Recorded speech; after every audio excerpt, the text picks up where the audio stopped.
What's going on, YouTube? V here. So I'm doing this market watch the night before live on twitch.tv/IslamicGames. Links below. Check it out, guys. I like to do my market watches live a couple hours before. I do them in one take because I'm a professional YuGiOh market watch guy on the internet. That's my thing now. And we have a lot of cards to talk about today. I think with the new meta coming into shape, with people already choosing their teams, people getting excited for the later Dark Destruction deck, people looking at Dark Savior and buying into whatever hype that shit's about. People are getting excited and they want to buy early. You want to buy early because you want to buy cheaper. You want to buy cheaper, but you might spend a lot of money because you want to also invest in cards. So it's kind of a weird hamster running the treadmill kind of setup. But it's smart in a weird way. You know what's not smart? Share the pain. You see, buying out Share the Pain is a horrible buyout. I don't understand why this was bought out, and I don't want to understand why this was bought out. This is a bad buyout. Let's read what it does, in case you guys don't know when I talked about this last time. It was currently 84 cents in the market. Over one monster on your side of the field as tribute, your opponent must select one monster on his or her side of the field and offer that tribute. Now, obviously, the person that bought this out thought about this and said, you know what? I know we have two Dark Hosts and Regeki in our meta with 3 too much of tribute. But what if we had this card in the later Dark Destruction deck? I could sack their monster, and they could sack their own monster. Lols. Not really. You see, this is still a bad card to buy out. There's way better other cards. Cough, cough, Dark Light, any virus card. This card was not a good buyout, but due to the fact that this card only came, besides in Dual Terminal, which is the high rarity version, it came super rare, and then we just had a lot of comments, another common version of this one. It really didn't have that much high of a rarity. By the way, low, super rare. Anyway. Share the Pain is a horrible buyout, and now it's currently bought out on the market. If anyone owns this card, you literally just bought nothing. And before you say, hey V, you don't own Share the Pain, you are 100% correct. I literally had the ability to buy this card when it was at 84 cents, and I was like, wait a minute, I could take that 84 cents and throw it out the window and get more play from Share the Pain than actually physically playing the card. It is not a good buyout, boys. Alright, next card. It's not Share the Pain again. What? Hold on one second. Why is it's not letting me click on the next tab? This is horrible. Oh, wait a minute. Okay. And then we move it up. And nobody's the wiser. Okay. Next, Mask of Restrict. Now, this card's coming out super rare, and its price is already increasing up. Its market price is around $4, but it's getting near $5, actually. In fact, you look down here, it's already at $6. You go on eBay, get it for $5, guys. This is a pretty good card. Hold on a second, there we go. This is a pretty card that I think people should really look into buying. If you don't have Master Strict now, you might want to get it, due to the fact that it literally murders the later Dark Destruction deck. Alternatively, it also fucks up Dracos. So this has like dual purpose. Now, obviously, I want to say definitely plays against Dracos because they have ways to get around it, but still pretty good against Dracos. But more importantly, layer Darkness. You see, Dark Light, all the trap cards, everything basically that says tribute. Yeah. This one line right here is so simple, but in simplicity is the key to beating the later Dark Destruction deck. Literally, whatever that deck's about, it's about tributing, and this card stops it. And it's something you need to get right now. Now, as far as which version is the best version to get, well, it's debatable. You have the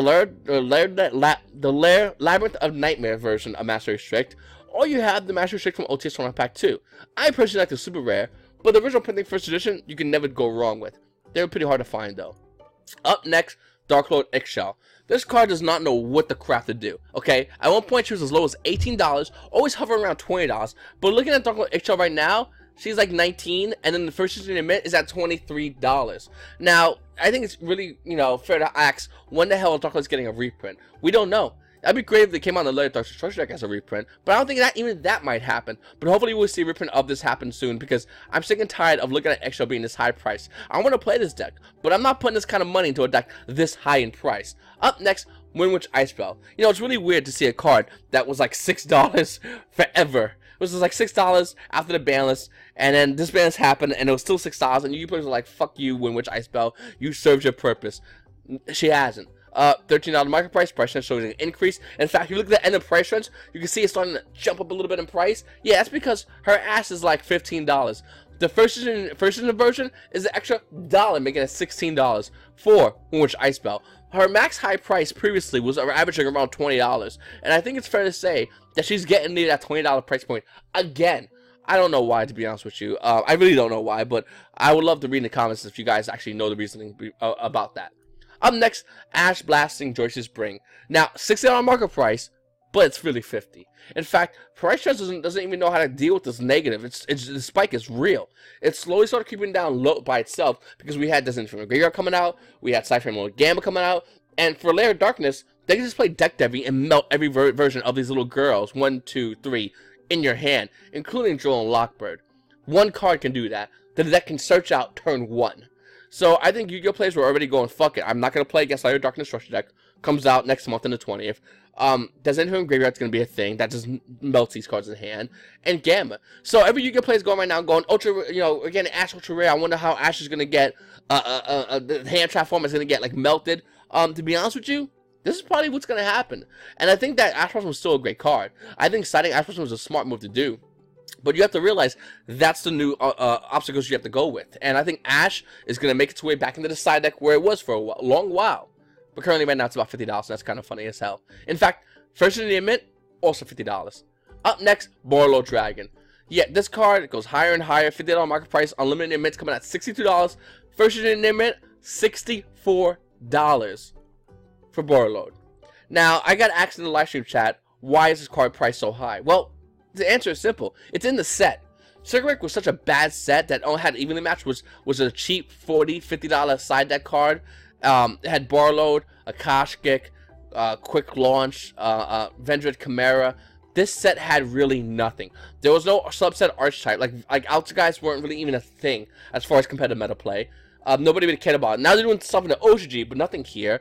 Double Hicks was the money card at $35. Bakusha was like $1, $2. There really was not much value in this set. There really wasn't. And I think Yu-Gi-Oh players saw this set, and for the most part didn't want to buy into this set. They just said, screw it, I'll buy double helixes if I need them. You know, you got the Ultra guys wanting the Ultra guys, but for the most part, it really wasn't worth it. Akashic was 8, and now she's hitting at 15, and no one really cracked this packs. So that made it harder to get Borlo Dragon. And that's why Borlo Dragon is increasing value.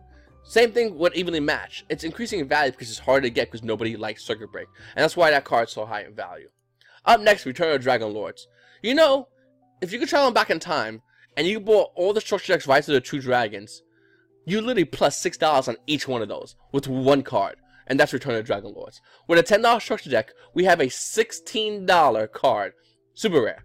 The only question is it going to get reprinted in a Kaiba collection? It's a great question. I don't know. But if it does, this card price gets obliterated. Kaiba. It's going to get obliterated. And the reason is simple. It's literally because Return of Dragon Lords, even though it's a great card, even though Blue Eyes players are going to need this card more than you guys really realize, Return of Dragon Lords is still a card that there's only a one of. And nobody really cared about Return of Rise of the True Dragons. Some people bought it, but it wasn't as prevalent as you might think. And Yu-Gi-Oh players just, you know, those who still have it are now trying to get unloaded because Blue Eyes currently isn't doing nothing. Will they do something in the future? I believe so. But currently as it stands, not much happening with Blue Eyes right now. And I think that Return of Dragon Lords at its high price doesn't really give incentive to play Blue Eyes, does it, guys? With that said, hopefully Kaiba collection will have a this card in it. I think it should be. I think it's a no-brainer, but who knows what's gonna happen. Up next, Golden Bamboo Sword. People ask me, hey V, what's a card that you're looking at right now through your collection that you can sell online and make a lot of money that nobody's looking at?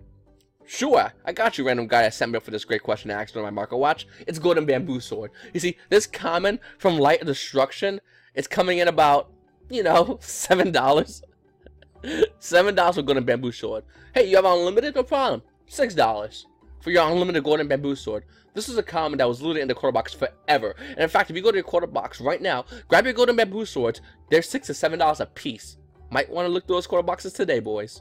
Up next, Lucent, Netherworld of the Dark World. Only came out in Primal Origins, $6 market price. We're seeing an increase in value. There's only one left on TCG Player for $10. This guy does have 14 of them, Mr. Buyout. But there's only one left on there, which is pretty interesting, guys. So, $10 Lucent Netherworld of the Dark Lords. Here it is. Pretty crazy. Up next, Deck Devastation Virus from Dark Edition 3. $7 market price. We're seeing an increase in value. And looking at it, yeah.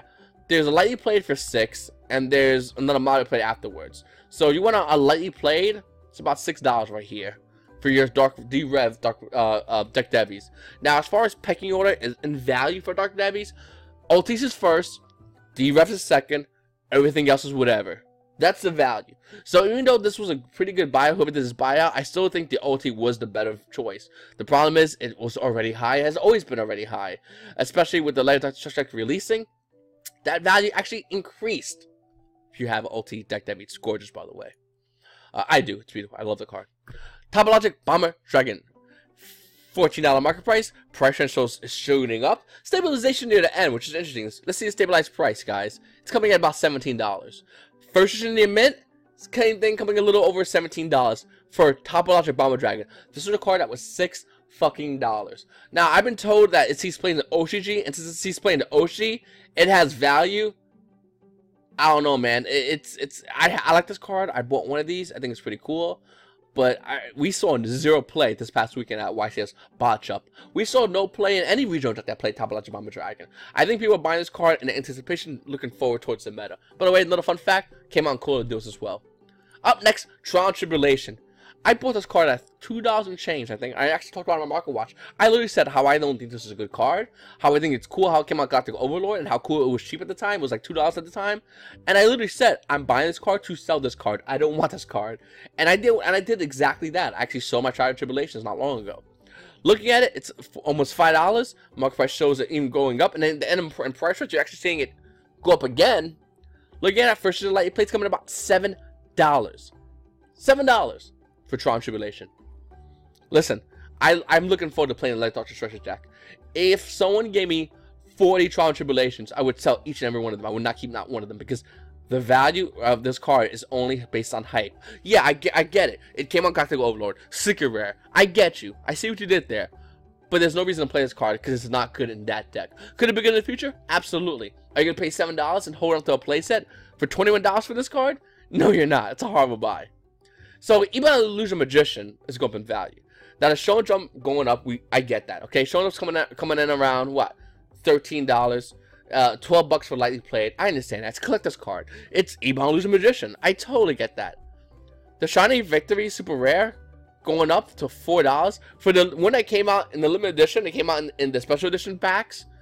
I don't get this whatsoever. It's hitting near after these 15 are gone. It's near 5. So you have Ebon Illusion Magician, sell them. They're money, evidently. I don't think Dark Magician is gonna do anything, or Spellcaster is gonna do anything. Is there any reason? I mean, Pendulums could do something. What? Like wanna special one Spellcaster normal monster? No, it's a Spellcaster normal monster. No, not even. Yeah, this card's ass. Anyway, get rid of this card. Get rid of it fast because it's not worth its value. Now, Gatekeeper of Sand looks like it got bought out. $2.55 market price, goes down in value. By the way, this was the Gatekeeper that's not used in GOATs. If you're thinking about it, they don't play this shit in GOATs. Look at it right here, in the mint, it's $50. God damn it. Gatekeeper of Sand got bought out. Except it didn't. Go on Troll and Toad right now, and I'm not buying any of these. That's up for you guys. There's 5 light played on Troll and Toad, and there's one name mint for $4. Troll and Toad. Holding people from doing buyouts since whenever the fuck this place to open. Super Rare, Gatekeeper Assailant, $4. TCG Player, $50. Up next, Legendary Duelist HM Legend Booster Box. I want to talk about this box for a second, because somebody said, hey V, Crystal Bond, I think it was above 20 at the time, and they go, Crystal Bond V, I don't think you get it right. I think Crystal Bond's going to be worth money, because it's a collector's card. Oh yes, Mr. Random Person, there's so many collectors from Yu-Gi-Oh! G motherfucking X. That's why Yu-Bell's price is so high as it is, right? Stop, please. Let me do the Market Watch Random Person on the internet, and you go back to one of my videos, you'll see it. Listen, Crystal Bond's a card that's now currently around a $20 price point. It was going something for a little bit higher, and now it's going low. Crystal Bond's going to be hitting $8, and even $8 is a lot of money, but that's the price I'm going to buy a playset for my Crystal Beast collection, because I love Crystal Beast. I'm not an idiot who thinks this is going to be tier 1.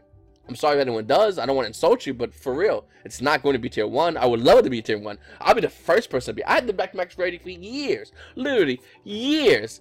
And I know it's not going to be tier 1. With that said, Crystal Bond is a great card, but the collectors don't care about this card. And with that said, it's going to hit $8. And it's going to go low. And I'll probably buy a playset for my Crystal Beast deck, sleeve it up, and play with friends for fun. But not competitively, and not seriously thinking this is a card that people care about. GX was not a set that nobody cares about for collector's value. The only collector's value people you care about in Yu-Gi-Oh! Is from original Yugi. The only reason heroes from GX have any value because the creative game Kazuki Takahashi loves heroes. Read the backstory. I'm dead serious about this. That's why heroes constantly get support. Except Stratos, who just somehow gets butt fucked. Just over and over and over again. But with that said, Crystal Ball's going to be going down in value. Engineer Fusion? I don't... Yeah, okay. Millennium Side Restrict is actually going to be money. I think Yu-Gi-Oh! Players, especially here in TCG, are going to start flocking to this card. It was $16 during this past weekend, and it actually maintained its price point during this past weekend until now.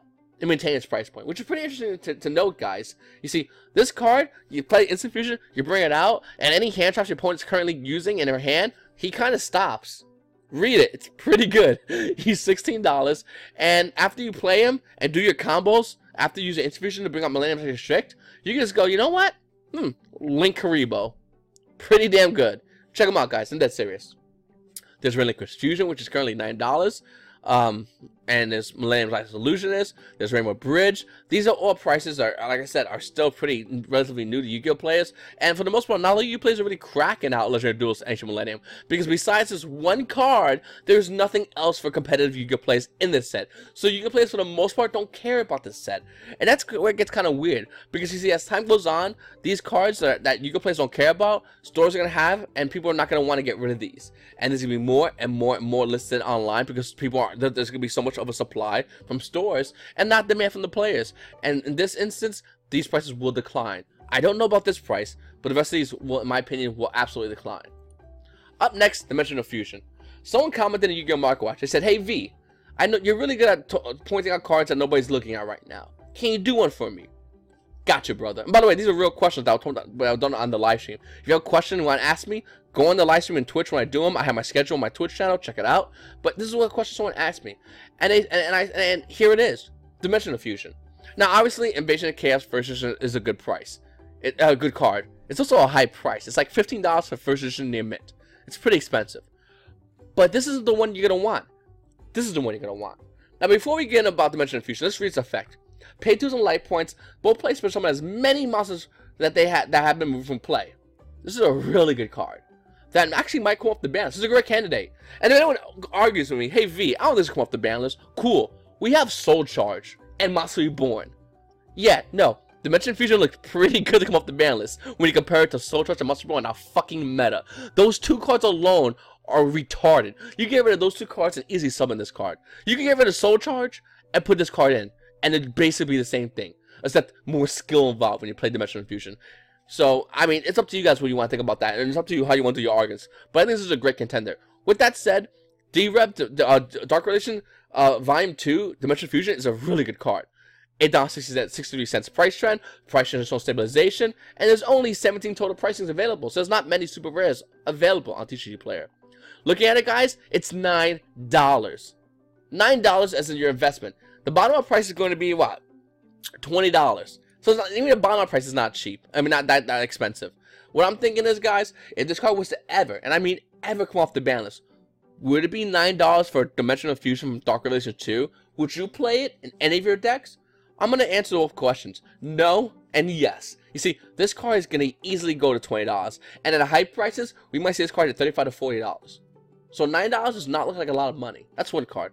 Card number 2, and I said this during the last ban list, but this is the card I want to talk about right here, guys, is Super Rejuvenation. Now, before you go, V, why would this card come back? You gotta ask yourself, why was this card banned? You see, during E-Dragon format, E-Dragons were spamming the board, pitching your dragons, and in end phase, you play your Super Rejuve, and you draw your new hand. Well, E-Dragons are no longer around. I think we all agree on that one. So, since E-Dragons aren't around anymore, what card would be good, you ask? Super motherfucking Rejuvenation. You see, it will do 2 really cool things. One, it would come back and people will go, yes, common, and Super Rejuvenation super rare, so this is the one you want to get, by the way. And everyone will go in and buy these out because that's a smart thing to do. But more importantly, number 2, Blue Eyes players would go, final fucking Lee, the Blue Eyes train has pulled up to the station. And Blue Eyes players will go fucking apeshit. Now, you still gotta pay out your ass for Return of the Dragon Lords, okay? But if you're a Blue Eyes player and you already got screwed over by your place that returned Dragon Lords, buying them at 16s or whatever crazy price they have them for, this card should be no more than $3. If you already have that, then Super Rejuvenation at literally 63 cents is not a bad price point. In fact, most say it's a pretty fair deal. This card's come with the ban list, you could bet your sweet, sweet, sweet white little ass that this card right fucking here is going to be worth a shit ton of money real fast. And Blue Eyes players and Blue Eyes in general will be a tier 1 deck. There's no doubt in my mind. You telling me this card that can activate and it stacks, by the way. Let me explain to you. You pitch 2 Blue Eyes, you have 2 Super Rejuvenations in your hand, end phase, Super Rejuvenation, draw 2. Oh, look at that, my second card was a Super Rejuvenation. Play it, draw more. It's that retarded. And Blue Eyes, E-Dragon players were abusing the crap out of this card. Blue Eyes players will just play this card fairly. A fair card that's currently in the ban list, sounds like it's coming off the ban list to me, boys. What do you think? Comment below, I would love to read your comments. Up next, Effect Failure. I talked about this card when it was $28. I went in and bought this card at $25, and I just recently got rid of my playset of Effect Failure ultis. You want to know why I got rid of my Effect Failure ulti playset? Even though I love ultis, I'm a Rarity whore, and I got Dual Saga, which is gorgeous ult, by the way. You got Dual Saga Effect Failures, you're good, brother. It's a beautiful rarity. But you want to know why I got rid of it when it had a market price of $37? Let's take the journey together. You see, lightly played unlimited Effect Failure is coming in about $40 for lightly played ulti Effect Failures. Not bad. Unlimited. Okay. I'm a first edition guy. I got my first editions. Let's look at first editions. First edition lightly played, $86. Nimit's $90. This is insane. $86 for first edition ulti Effect Failures. So yeah, I got rid of mine and got Dual Saga Ultras. I think the Ultras are good, and as a Rarity whore, I'm okay with this. I went down from a Cadillac to a Lexus, and I'm like, this is still good. I'm in a good place right now. So, good money. When I first sold this card, it was $28. I got mine for $25. So hopefully you guys jumped in when I said jumped in. I know I talked about it for a while, and then I started getting flack from the guys in the comment section. They were like, come on, V, let off Effect Failure. It's not a good card. Another content creator went on, was talking about how bad this card was, and here we are, $86. Jesus. Kind of feels awkward, doesn't it, guys? Anyway, guys, I really appreciate you guys watching my videos, as always. I love doing my market watches. I love when you guys comment below. I'm dead serious. If you watch my market watch and you want to thank me any way, shape, or form, the only thing I would like for you to do is please just comment below. It's all I ask for you guys. As well as hit the like button, and you probably subscribed already. But if you haven't, please, I would really appreciate the subscribe button. And hit notification buttons. It allows yourself, wherever you are, to get notification when I do these videos. And the reason that's important, because if I do a video on a card that got bought out, and then didn't get bought out, you're going to want to be one of the first people to know that, so you can watch the video and be able to jump on it and grab a Gatekeeper Sailor for $4 when in the market it's $50 fucking. So you really want to hit that little notification button, as well as subscription button, and as well as likes, but more importantly the comments. And guys, come on, join me on Twitch. I do my Twitch live stream the night before, and I do these market watches the night before. So if you're on the market watch and you're on Twitch the night before, you're getting a lot earlier. Anyway, guys, your boy vctrfs. Got my videos. That's my 2 cents. You guys have a great fucking day.